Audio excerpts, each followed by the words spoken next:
जागरण सुने माता बहन बेटी काका चाचा पितिया जे भी आई बा श्रद्धालु सबके गोड़ छूटे गोड़ लगता आगे आई।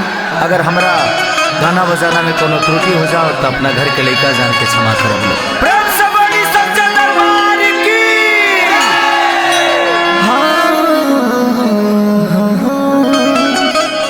कि माँ के ज्योति से नूर मिलता है सभी के दिलों को सरूर मिलता है।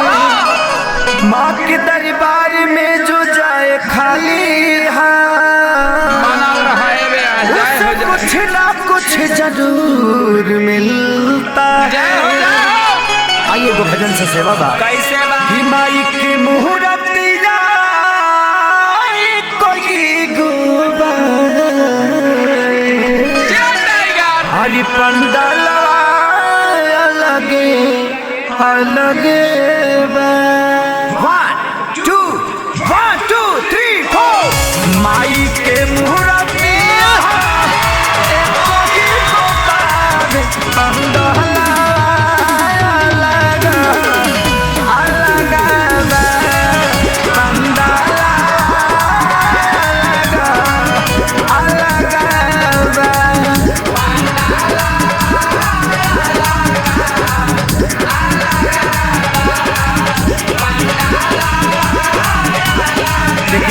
जितना लोग माई के दरबार में आएगा हम सबसे करके तनी मीठा मीठा ताली बाजत रही तो सबके मन लागत रही और माई के दरबार है में झूमे के चाही ताली बजावे के चाही। एक तो माँ साल भर पर आती है एक तो माँ साल भर पर आती है और भक्तगण ताली बजाने से रेखा सुधर जाती है।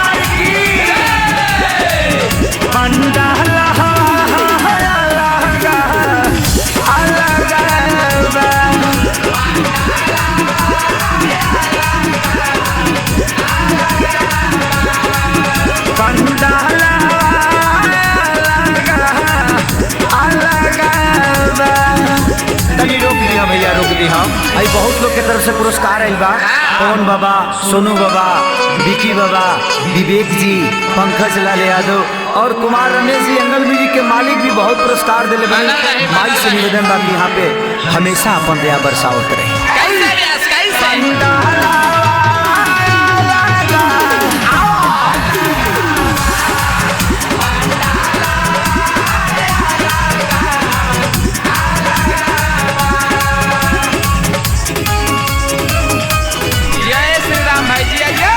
Music by टिंकू तूफान। ऐसा बड़ा टीम के मालिक मिथिलेश सिंह जी की तरफ से ढेर सारा पुरस्कार। ए हो जगदम्बा मैया ए हो जगदम्बा मैया ए हो जगदम्बा मैया ए हो जगदम्बा मैया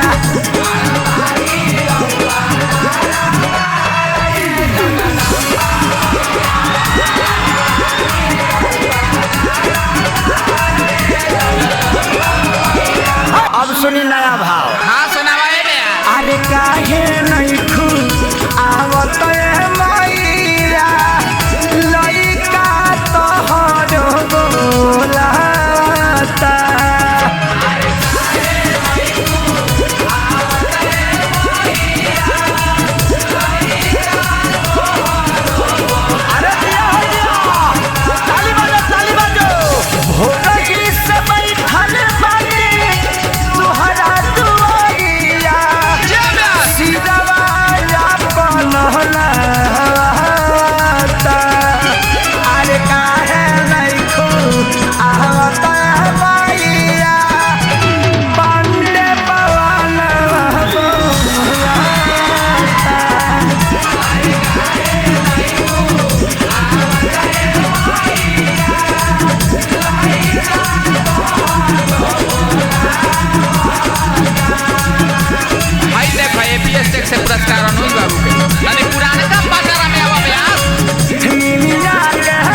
करके खुदरा दे के 100 रुपया अरे जाई ना महाराज, हम 20 बार और नाव बोल दे 2000 खत्म।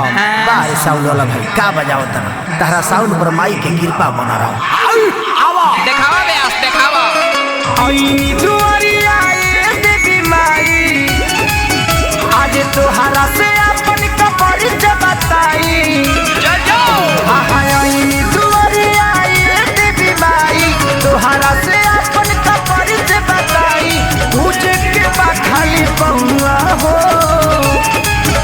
आज नाम हमके सारी जदौआ ए मैया, घर हमें थाना की बउआ हो।